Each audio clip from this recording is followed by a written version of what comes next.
بسم اللہ الرحمن الرحیم۔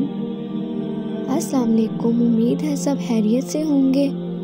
رسول صلی اللہ علیہ وآلہ وسلم نے فرمایا، 3 طرح کے لوگ وہ ہوں گے جن کی طرف قیامت کے دن اللہ تعالیٰ نظر بھی نہیں اٹھائے گا اور نہ انہیں پاک کرے گا، بلکہ ان کے لیے دردناک عذاب ہوگا۔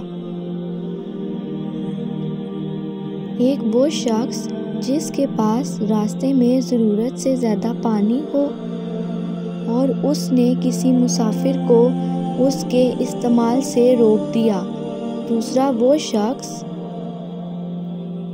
جو کسی حاکم سے بیعت صرف دنیا کے لیے کرے کہ وہ اگر حاکم اسے کچھ دے تو راضی رہے ورنہ خفا ہو جائے۔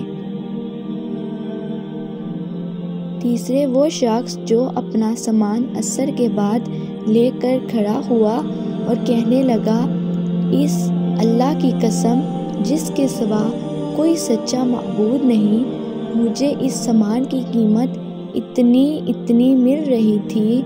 اس پر ایک شخص نے اسے سچ سمجھا اور اس کی بتائی ہوئی قیمت پر اس سامان کو خرید لیا۔ پھر آپ نے آیت کی تلاوت کی، جو لوگ اللہ کو درمیان میں دے کر اور جھوٹی قسمیں کھا کر دنیا کا تھوڑا سا مال مول لیتے ہیں، آخر تک